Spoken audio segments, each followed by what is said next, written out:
Hi అండి. అందరికీ నమస్కారం. మేషరాశి వారికి జరిగేది తెలిస్తే మీరు ఖచ్చితంగా ఆశ్చర్యపోతారు. మీ జీవితంలోకి ఒక కొత్త వ్యక్తి ప్రవేశించబోతున్నారు. ఆ వ్యక్తి ఎవరో తెలిస్తే మీరు ఖచ్చితంగా ఆశ్చర్యపోతారు. మీరు ఎన్ని పనుల్లో ఉన్నా సరే ఖచ్చితంగా ఈ వీడియోని ఎక్కడా కూడా స్కిప్ చేయకుండా చివరి వరకు వినటం వలన ఆ వ్యక్తి ఎవరు, ఏంటి, అసలు మీ జీవితంలో ఆ వ్యక్తి వలన జరిగేటటువంటి మార్పులేంటి, మీకు మంచి జరగబోతుందా? లేకపోతే ఆ వ్యక్తి వలన నష్టాలు జరగబోతున్నాయా? లేదా మీకు ఇష్టమైనటువంటి వ్యక్తి లేకపోతే మీకేమైనా హాని కలిగించేటటువంటి వ్యక్తినా? ఇలాంటివన్నీ కూడా ఈ వీడియోలో చక్కగా వివరించబడతాయి. కాబట్టి వీడియోని ఎక్కడా స్కిప్ చేయకుండా చివరి వరకు విని ఒక లైక్ ఇచ్చి సపోర్ట్ చేయండి. ఐశ్వర్యం, కళ వీరి జీవితంలో చాలా వరకు కూడా ఒక మంచి పాజిటివ్ వాతావరణం అనేది ఉంటుందని చెప్పుకోవచ్చు. ఈ మేషరాశి వారు వ్యక్తిగతంగా చాలా మంచివారు. మీరు చాలా ధైర్యస్తులు. అంటే మీరు గుణంలో కానివ్వండి, వీరికి సహాయం చేసేటటువంటి మనస్తత్వంలో కానివ్వండి, మంచితనంలో కానివ్వండి, మీరు చాలా గొప్పగా ఉంటారన్నమాట. మనుషులు ఎంత గంభీరంగా ఉంటారో వీరి మనసు అనేది కూడా అంతే సున్నితంగా ఉంటుందన్నమాట. మేషరాశి వారిని అర్థం చేసుకోవడం అంటే అంత ఈజీ కాదండి. చాలా కష్టంగా ఉంటుందన్నమాట. అలాగే వీరిని అర్థం చేసుకొని వీరి ప్రేమను కనుక పొందగలిగితే వారు నిజంగా అదృష్టవంతులుగా చెప్పుకోవచ్చు. అయితే వీరు చేసినటువంటి మంచి పనుల వలన కానివ్వండి, లేదా మీరు చేసినటువంటి ఏదైనా సరే అందరూ బాగుండాలి, అందులో మనము ఉండాలి, ఎవ్వరికీ మన మాట వలన కానీ లేదా మన ప్రవర్తన వలన కానీ ఎటువంటి ఇబ్బంది కలగకూడదు అని చెప్పేసి ఎప్పుడూ కూడా వీరి మనసులో కోరుకుంటూ ఉంటారు. ఆ మనస్తత్వం వలన వీరికి చాలా వరకు కూడా ఇప్పుడు అనుకూలమైనటువంటి సమయం అని చెప్పుకోవచ్చు అనమాట. ముఖ్యంగా ఈ మేషరాశి వారు ఏంటంటే కష్టజీవులు. ఎప్పుడూ కూడా కష్టాన్నే నమ్ముకొని ఉన్నటువంటి వ్యక్తులన్నమాట. వీరి జీవితంలో ఆ చెమటతో కష్టంతో సంపాదించుకున్నటువంటి ప్రతి రూపాయి, అంతేగాని వీరికి స్థిరాస్తులు, తాతల ఆస్తులు, తండ్రులు సంపాదించిన ఆస్తులు ఇలాంటివి చాలా తక్కువగా ఉంటాయన్నమాట. వీరు రెక్కల కష్టం మీదే తమ కుటుంబాన్ని వీరు లాక్కొచ్చుకునేటటువంటి ఆ యొక్క స్థితి అనేది ఎక్కువగా ఈ మేషరాశి వారిలో మనం చూస్తూ ఉంటామన్నమాట. అయితే ఈ మేషరాశి వారిలో కొన్ని రకాలైనటువంటి సమస్యలు వీరు చేసేటటువంటి పొరపాట్ల వలన ఎదురవుతున్నాయని చెప్పుకోవచ్చు. ఈ మేషరాశి వారు చేసేటటువంటి మొట్టమొదటి పొరపాటు ఏంటి అంటే, ఏదైనా సరే ఎదుటివారి మాటల్ని, చెప్పుడు మాటల్ని ఎక్కువగా వింటూ ఉంటారన్నమాట. అంటే అది చిన్నవాళ్ళు అవ్వచ్చు లేదా పెద్దవాళ్ళు అవ్వచ్చు. ఒక చిన్న విషయమేనండి పెద్ద పెద్ద నిర్ణయాలని చెప్పేసి మన చిన్న విషయం దగ్గర నుంచి మనం గమనించినట్లయితే ఒక నిర్ణయం తీసుకుంటారు. కానీ ఎదుటివారు దానికి కాదు, అలా కాదు, ఎలా చేస్తే బాగుంటుంది అని చెప్పేసి ఇలా అన్నప్పుడు ఏంటంటే తెలియకుండానే వీరు ఎదుటివారి నిర్ణయానికి అనుకూలంగా మారిపోతూ ఉంటారు. మీరు చేసింది తప్పేమో అని చెప్పేసి భావిస్తూ ఉంటారన్నమాట. అలాగే ఒకరి మాట, కుటుంబ సభ్యుల మాట వినడంలో మనకి ఎటువంటి తప్పు లేదు. ఎందుకంటే మన జీవితంలో కుటుంబ సభ్యులతో మనకెప్పుడూ కూడా కలిసిమెలిసి వారితో జీవితాంతం కూడా ఒక అనుబంధం అనేది ఉంటుంది. కాబట్టి కుటుంబ సభ్యుల మాట వినడంలో తప్పేమీ లేదు. అలాగే బయట వారు కూడా ఏంటంటే వీరికి అనుకూలంగా ఒక మాటను చెప్పినప్పుడు మరి ఆ అనుకూలతలు నిజంగా అది మనసులో నుంచి వచ్చినటువంటి అనుకూలత లేకపోతే ఏంటి, వారికి తోచింది ఏదో చెప్తున్నారా అన్నది ఆలోచించకుండా ఆ మాట ఎక్కడన్నా వీరికి ఓకే అని చెప్పేసి అనిపిస్తే వెంటనే మళ్ళీ ఆ నిర్ణయాన్ని మార్చేసుకుంటూ ఉంటారన్నమాట. అదే వీరిలో చేసేటటువంటి చాలా పెద్ద పొరపాటుగా చెప్పుకోవచ్చు. సొంత నిర్ణయాలు ఇప్పుడు కష్టం అనేది మీ కష్టంతో, మీ రెక్కల కష్టంతో మీరు కుటుంబాన్ని ఎలాగైతే లాక్కొచ్చుకుంటున్నారో అలాగే నిర్ణయాలు కూడా మీ జీవితపరంగా మీవై ఉండాలి కదా. అలాంటి మీ నిర్ణయాలు కాకుండా మీరు వేరే వాళ్ళ నిర్ణయాలకు ఎందుకు సమ్మతంగా ఉంటున్నారు? మీ నిర్ణయాల మీద మీకెందుకు నమ్మకం ఉండట్లేదు? మీ మనసు మీది, మీ జీవితం మీది అయినప్పుడు ఏదైనా సరే కానివ్వండి, ఒకటికి 4 సార్లు నిదానంగా ఆలోచించి తొందరపడకుండా మీ జీవితంలో మీరు నిర్ణయం అనేది తీసుకోగలిగినప్పుడు మీకు బాగా కలిసి వచ్చే అవకాశం అనేది ఉంటుంది. లేదా కుటుంబ సభ్యులతో చర్చించాలి. కుటుంబ సభ్యుల్లో ఒకరు మీకు అనుకూలంగా ఉంటారు కదా! అలాంటి వారి నిర్ణయాలు మీకు బాగా కలుసుబాటుగా ఉంటాయి. అలా కాకుండా ఎవరు ఏది చెప్తే అది అలా చెప్పుకుంటూ, వినుకుంటూ పోతే ఎంతమందని వింటాం చెప్పండి? ఒకసారి మీరే ఆలోచించండి. అంటే అక్కడ మీ యొక్క వ్యక్తిత్వం అనేది చాలా వరకు కూడా మీకు తెలియకుండా మీరే దిగజార్చుకుంటున్నారన్నమాట. కాబట్టి ఎప్పుడూ కూడా మొహమాటం కోసమో లేదా మంచితనం కోసమని చెప్పేసి లేకపోతే ఇంకో దానికోసమనో లేదంటే ఇంకో దానికోసమో మీరు ఎదుటివారిని సంతోషపెట్టాలి అంటే వాళ్ళ మాట వింటుంటే వాళ్ళు సంతోషపడతారు అనే ఒక భావనతో అవ్వచ్చు, లేదా తెలిసిన వారు స్నేహితులు అవ్వచ్చు. ఎట్లా ఏంటంటే అనుకూలంగా ఎదుటివారితో ఉంటుంటే అక్కడ మీ జీవితాన్ని మీరు చాలా కోల్పోతూ ఉంటారు. ఎందుకంటే ఎవరైనా సరే వాళ్ళు ఒక మాట చెప్తారు, వాళ్ళు కాసేపు మర్చిపోతారు, వాళ్ళ విషయాల్లో వాళ్ళు నిమగ్నమవుతారు, మీ విషయాలు మీరు గుర్తుపెట్టుకోరు. అలా కాకుండా వాళ్ళ విషయాలను మీరు గుర్తుపెట్టుకొని ఆ నిర్ణయం మీద మీరు నిలబడినప్పుడు ఆ విషయంలో ఫెయిల్ అయ్యారనుకోండి, దాని గురించినటువంటి బాధ కూడా మీరే పడాల్సి ఉంటుంది. కాబట్టి ఎవరిని కూడా అతిగా నమ్మవద్దు. మీ నిర్ణయం మీద మీరు నిలబడండి. మీ కష్టాన్ని మీరు ఎలాగైతే నమ్ముకున్నారో మీ ఆలోచన కూడా మీరు నమ్ముకోండి. ఇక మీరు చేసేటటువంటి రెండో పొరపాటు ఏంటంటే మీరు దైవాన్ని నమ్ముతూ ఉంటారండి. ఆ విషయం చాలా మంచిదని చెప్పుకోవచ్చు అనమాట. దైవాన్ని నమ్మి ఏదైనా ఒక ఉద్యోగం అవ్వచ్చు, లేదా ఒక వ్యాపారం అవ్వచ్చు, లేదా ఒక పని మీద బయటికి వెళ్ళడం అవ్వచ్చు. ఇట్లా ఏదైనా సరే ఏ పని మొదలు పెడుతున్నా కూడా మీరు దైవనామస్మరణ చేసుకుంటూ ఉంటారు. దైవాన్ని అంతా నీదే భారమని చెప్పేసి నమ్మిన దైవాన్ని, ఇష్టదైవాన్ని మనసులో తలుచుకొని చేస్తూ ఉంటారు. అయినా కూడా దైవాన్ని నమ్మకున్నా కూడా వీరికేంటంటే పని మీద సందేహం అనేది ఉంటుందన్నమాట. అంటే ఇప్పుడు మళ్ళీ ఆ పని అవుతుందా లేదా? ఆ పనిలో ఏదైనా అడ్డంకులు ఉంటాయా?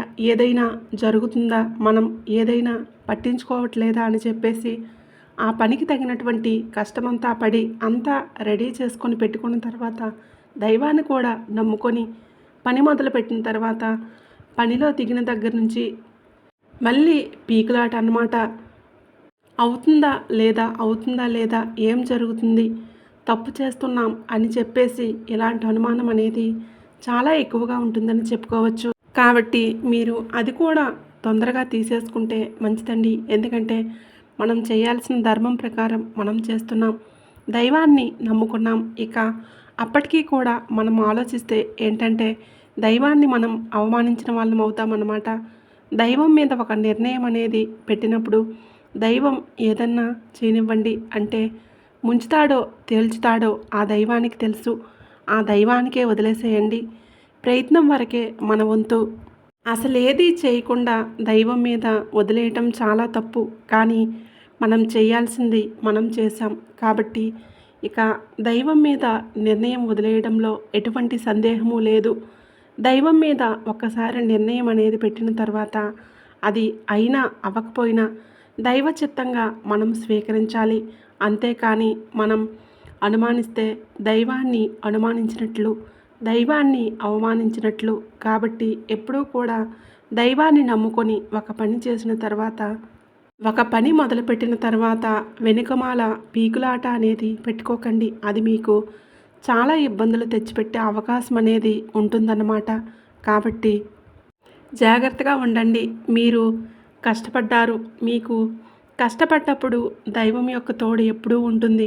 ఆ దైవం మీ నమ్మకాన్ని ఎప్పుడూ కూడా తీసేయడనమాట. ఖచ్చితంగా మీ పనుల్లో విజయం చేకూర్చేలాగా దైవం చేస్తాడనమాట. కాస్త ఆలస్యం అయినప్పటికీ మీకు మంచి ఫలితం అనేది వస్తుంది. కాబట్టి ఎప్పుడూ కూడా అలా ఆలోచించవద్దు. ఇక మీ జీవితంలోకి ఒక కొత్త వ్యక్తి రాబోతున్నారు అని చెప్పుకున్నాం కదండి. ఆ కొత్త వ్యక్తి ఎవరు అని చెప్పేసి మీరు ఆలోచించవచ్చు. ఆ కొత్త వ్యక్తి మరెవరో కాదండి. మీరు ఎవరినైతే ప్రాణానికి ప్రాణంగా ఒక మనిషిని ప్రేమిస్తున్నారో ఆ వ్యక్తితో మీకు వివాహం అనేది జరగబోతుందని చెప్పుకోవచ్చు. వివాహం కాని వారు ఎవరైతే ఉన్నారో వారికి శుభవార్తగా చెప్పుకోవచ్చు. ఎందుకంటే గత కొంతకాలంగా ఈ రాశి వ్యక్తిని చాలా మానసికంగా ఇష్టపడుతూ ఉన్నారన్నమాట. వారితో జీవితాన్ని ఎంతగానో ఊహించుకున్నారు, ఎన్నో కలలు కన్నారు. కాబట్టి వారి కోసం ఏంటంటే వారు చివరికి ఎలాగైనా సరే మేము వివాహం చేసుకోవాలని ఒక గట్టి నిర్ణయంలో ఉన్నాము. కాబట్టి వారిని వివాహం చేసుకునేటటువంటి ఆ క్రమంలో ఇంట్లో పెద్దవారికి చెప్పటం, ఏదన్నా చిన్న చిన్న గొడవలు జరగాల్సి ఉంటే జరగటం, చివరికి వాళ్ళు సమ్మతించటం, ఇలాంటివన్నీ జరిగి వారు ఏ వ్యక్తినైతే కోరుకున్నారో, ఏ వ్యక్తి కోసమైతే కలలు కన్నారో ఆ వ్యక్తిని వారి జీవితంలోకి ఆహ్వానించబోతున్నారు. కాబట్టి మేషరాశి వారి యొక్క ప్రేమను పొందటం ఒక అదృష్టంగా చెప్పుకోవచ్చండి. మేషరాశి వారి యొక్క ప్రేమ చాలా గొప్పగా ఉంటుంది. అదృష్టం ఉంటేనే వారిని జీవితంలోకి ఆహ్వానించగలుగుతారన్నమాట. వారు ఎప్పుడూ కూడా పట్టిన చేయిని వదిలిపెట్టే వాళ్ళు కాదు. కాబట్టి ఖచ్చితంగా వారితో వివాహం చేసుకొని సంతోషంగా ఉండే అవకాశాలు అనేవి ఉంటాయి. కానీ పెద్దల నిర్ణయం అనేది తప్పనిసరి. అంతేగాని తొందరపాటు అనేది మీకు తగదన్నమాట. అలా మీరు ప్రేమించిన వారితో మీ జీవితం అనేది చాలా బాగుంటుంది. వైవాహిక జీవితాన్ని కూడా ఎన్నో కలలతో మొదలు పెడతారు. చిన్న సమస్యలు వచ్చినప్పటికీ కూడా చివరికి మీరు సంతోషంగా ఉండగలిగే అవకాశం అనేది ఉంటుంది. మీరు పట్టిందల్లా కూడా బంగారం అవుతుంది. అయితే కొంతమంది చెప్పుడు మాటలు అంటే కొంతమంది మనసు విరగదీస్తూ ఉంటారన్నమాట. కాస్త అలాంటి వాళ్ళను దూరం పెట్టండి. అది స్నేహితుల రూపంలో కావచ్చు, లేదా బంధువుల రూపంలో కావచ్చు, లేదా తెలిసిన వారి రూపంలో కావచ్చు. ఇలా చూసుకుంటూ పోతే కొంతమంది మీ మధ్య తగువులు పెడతారు. మీ బంధువుల తరపులోనే తగువులు పెట్టే అవకాశాలు అనేవి ఉన్నాయి. మీ పెద్దవారి యొక్క మనసును, మీ తల్లిదండ్రుల యొక్క మనసును కూడా మార్చేస్తారన్నమాట. కాబట్టి అలాంటి వారితో కాస్త జాగ్రత్తగా ఉండండి. మీ తల్లిదండ్రులకు మీరు అనుకూలంగా ఉండండి. మీరన్నీ మంచి చెడులు కూడా ముందుగానే చెప్పుకోండి. మీరు ముందుగా చెప్పుకోవడం వలన ఎంతమంది ఎన్ని చెప్పినా కూడా వారు అవతల వారి మాటల్లోకి వెళ్లకుండా ఉండే అవకాశాలు అనేవి ఉంటాయి. కాబట్టి ఏదైనా సరే జరిగినవి జరిగినట్లుగా, ఉన్నది ఉన్నట్లుగా మీరు చెప్పడం వలన మీకు ఆ సమస్యల సంఖ్య అనేది తగ్గుతుంది. అలాగే అందరినీ కూడా అంటే ఇప్పుడు మీరు వివాహం చేసుకోవాలి అనుకున్నప్పుడు ప్రతి ఒక్కరిని కూడా ఆర్భాటంగా పిలుచుకొని చేసుకోవాలి అని అనుకోకుండా ముఖ్యమైనటువంటి వారిని మాత్రమే, అంటే ఆడపిల్ల తరపు వాళ్ళని, అలాగే మీ బంధువుల్ని, మీ తల్లిదండ్రుల వాళ్ళ తల్లిదండ్రులు, ఇట్లా ఒక ముఖ్యమైనటువంటి నలుగురిని పిలుచుకొని మీరు వివాహం చేసుకోవడం వలన మీకు ఇంకా సమస్యల సంఖ్య అనేది తగ్గుతుందన్నమాట. ఎందుకంటే జనం ఏదైనా సరే ఒక విషయం జరిగినప్పుడు ముందు దాన్ని చాలా తప్పుగా ప్రచారం చేస్తూ ఉంటారు. అది కొంచెం సమయం పట్టిన తర్వాత వారికి అది అలవాటుగా మారుతుంది. అనుకూలంగా మార్చుకుంటూ ఉంటారు. కాబట్టి అలా జనానికి ఒక అవకాశం అనేది మీరు ఇవ్వకుండా ఉండటానికి ఒక మంచి అవకాశంగా చెప్పుకోవచ్చు అనమాట. ఎందుకంటే మీ కుటుంబ సభ్యులు మీకు సమ్మతించినప్పుడు ఎదుటివారి యొక్క మాటలు అనేవి మీకు అనవసరం. మీరు మీ జీవితంలో నీతిగా నిజాయితీగా ఉన్నారు, అవన్నీ కూడా మీకు తెలుసు.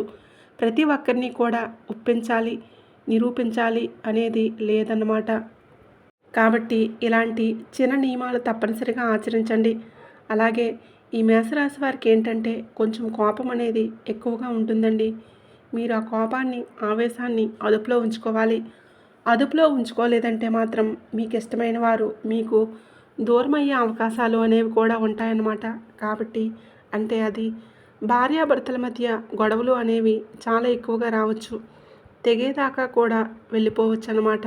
కాబట్టి కాస్త కోపాన్ని, ఆవేశాన్ని అదుపులో ఉంచుకోండి. అలాగే మీకు జీవిత భాగస్వామి ఎవరైతే ఉన్నారో మీరు కూడా ఈ మేషరాశి వారిని అర్థం చేసుకోండి. వారి కోపం వెనుక చాలా కొండంత ప్రేమ అనేది దాగి ఉంటుంది. ఒక మాట ఏదన్నా గద్దించి చెప్పినా అది మీ మీద ప్రేమతోటి చెప్తూ ఉంటారు. అది మీరు అర్థం చేసుకోండి. ప్రేమ లేని వారి మాటలు దేనికి అంటే కత్తికి తేనె రాసినట్లుగా తీగా ఉంటాయి, కానీ అది ఎప్పుడూ కూడా మనకది సమస్యగానే మిగులుస్తుందన్నమాట. గాయాన్నే మిగులుస్తుంది. అలా కాకుండా మన మంచి కోరుకునే వాళ్ళు మన మనసులో ఏంటంటే కొంచెం గద్దించి చెబుతారు. అది తప్పుగా ఎప్పుడూ తీసుకోవద్దు. కాబట్టి మేషరాశి వారి జీవితంలో ఉన్నవారు ఎవరైనా సరే ఈ రాశి వారిని మీరు అర్థం చేసుకోవడం వలన మీకు చాలా సపోర్టింగ్గా ఉంటారన్నమాట. కాబట్టి వీరిని ఎక్కువగా బాధ పెట్టాలి, ఎక్కువగా ఇబ్బంది పెట్టాలని చూడవద్దు. వీరిని ఎక్కువగా కోపాలకి ఆవేశాలకు గురి చేయవద్దు. అలా చేస్తే మాత్రం నష్టపోయేది ఖచ్చితంగా మీరేనన్నమాట. వారు మీతో ఎంత సంతోషంగా ప్రేమగా అయితే ఉంటున్నారో అలాంటి ప్రేమను మీరు కూడా వారికి అందించడం వలన మీ జీవితం అనేది చాలా సంతోషంగా ఉంటుంది. అలాగే మీ రాశిపరంగా మీ ఇష్టదైవాన్ని పూజ చేసుకోవడంతో పాటుగా శివారాధన కూడా కొంచెం ఎక్కువగా చేస్తూ ఉండండి. ప్రతి సోమవారం కూడా మీకు దగ్గరలో ఉన్నటువంటి శివాలయానికి వెళ్ళి బిల్వపత్రాలతో శివుడిని పూజ చేసుకోవటము, నేతి దీపం ఆవు నేతితో దీపాన్ని వెలిగించడం ఇలాంటివి చేయటం వలన మీకు బాగా కలిసి వస్తుంది. శివుడు అభిషేక ప్రియుడు అన్నమాట. కాబట్టి ఒక చెంబుడు నీటితో అభిషేకం చేయండి. ఇలా చేయడం వలన శివుడు పొంగిపోయి మీరు కోరిన కోరికలన్నీ కూడా తీరుస్తాడనమాట. అలాగే పెళ్ళైనటువంటి భార్యాభర్తల మధ్య కూడా అన్యోన్యత పెరుగుతుంది. మీరు చేసే వృత్తి, ఉద్యోగం, వ్యాపారాల్లో బాగా కలిసి వస్తుంది. అలాగే సూర్యుడికి కూడా ప్రతిరోజు నమస్కారం చేసుకుంటూ ఉండండి. సూర్యుడు కనిపించేటటువంటి ప్రత్యక్ష దైవం. శివుడికి కూడా సూర్యుడు గురువుగా ఉన్నాడు. కాబట్టి మీకు ఇలాంటి నియమాలు అనేవి చాలా బాగా ఉపయోగపడతాయి. శుక్రగ్రహం యొక్క అనుగ్రహం మీకు ఇంకా బాగా కలిసి రావాలి అని అంటే ప్రతి శుక్రవారం కూడా లక్ష్మీదేవి ఆరాధన తప్పకుండా చేయాలి. ఆ తల్లికి తెల్లని పుష్పాలతో పూజ చేయండి. తెల్లని నైవేద్యాన్ని సమర్పించండి. ఇలా చేయడం వలన మీకు ఆర్థికంగా కూడా బాగా కలిసి రావడానికి అవకాశం అనేది ఉంటుంది. అప్పుల బాధలు ఏమన్నా కూడా ఉంటే తీర్చుకుంటారు. మీకు అంతా అనుకూలంగా ఉంటుంది. మీరు ఏ వ్యక్తిని అయితే కోరుకొని ఆ వ్యక్తిని మీ జీవితంలోకి ఆహ్వానించారో మీ జీవితం అనేది చాలా బాగుంటుంది. వారి వలన మీకు బాగా కలిసి వస్తుంది. మీరు పట్టిందల్లా బంగారం అవుతుంది. మీరు కలల కన్న జీవితంతో సంతోషంగా ఉంటారు. మీరు కలల కన్న వ్యక్తితో చాలా ఆనందంగా సంతోషంగా ఉంటారు. మీరు కలల కన్న వ్యక్తితో చాలా ఆనందంగా తృప్తిపడే అవకాశం అనేది ఉంటుంది. మీ కష్టానికి తగినటువంటి ప్రతిపాదనలు చూడగలుగుతారు. అనుకోని ఖర్చులు ఎదురైనప్పటికీ కూడా మళ్ళీ వాటిని తిరిగి సంపాదించే అవకాశాలు మీకు ఖచ్చితంగా ఉంటాయి. అంటే ఖర్చు చేసిన ప్రతి రూపాయికి కూడా 2 రూపాయలు మళ్ళీ మీరు వెనక్కి తెచ్చుకునే అవకాశాలు అనేవి పుష్కలంగా మీకు కలిసి వచ్చేటటువంటి సమయం. మీ మనసులో పట్టుదల, దృఢ సంకల్పాన్ని, ధైర్యాన్ని ఎక్కడా కూడా వదిలిపెట్టవద్దు. ఏదైనా సరే మీకు మంచిగా ఒక పాజిటివ్గా ఉన్నటువంటి మాటలు వినండి. అలాగే కొంచెం ఎదుటివారు చెప్పేటటువంటి మంచి మాటలు అంటే పూర్తిగా వినకుండా ఉండకుండా బయటవారి మాటలు ఎంతవరకు తీసుకోవాలో కుటుంబ సభ్యులతో మాత్రం ఖచ్చితంగా ఏకీభవించండి. వారి ఆలోచన విధానాలు మీకు చాలా వరకు ఉపయోగపడతాయి. తొందరపాటు నిర్ణయాలు అనేవి ఏ విషయాల్లో కూడా వద్దన్నమాట. అలాగే మీ సొంత ఆలోచన కూడా మీకు చాలా బాగా తోడ్పడుతుంది. కాబట్టి ఇలాంటి చిన్న చిన్న నియమాలు అనేవి మీకు బాగా ఉపయోగపడతాయి. ఉద్యోగాల కోసం ప్రయత్నం చేసే వాళ్లకు ఉద్యోగాలు తప్పకుండా వస్తాయి. వివాహం కాని వారికి కూడా తప్పకుండా వివాహ యోగం ఉంది. సంతానం లేని వారికి కూడా సంతానం కలుగుతుంది. రాజకీయ నాయకులకు అనుకూలంగా ఉంది. పెండింగ్లో ఉన్న డబ్బు చేతికి అందే అవకాశం ఉంది. పెండింగ్లో ఉన్న పనులన్నీ కూడా పూర్తవుతాయి. ఈ వీడియో నచ్చినట్లయితే ప్లీజ్ లైక్ చేసి అలాగే మన ఛానల్ని సబ్స్క్రైబ్ చేసుకోండి.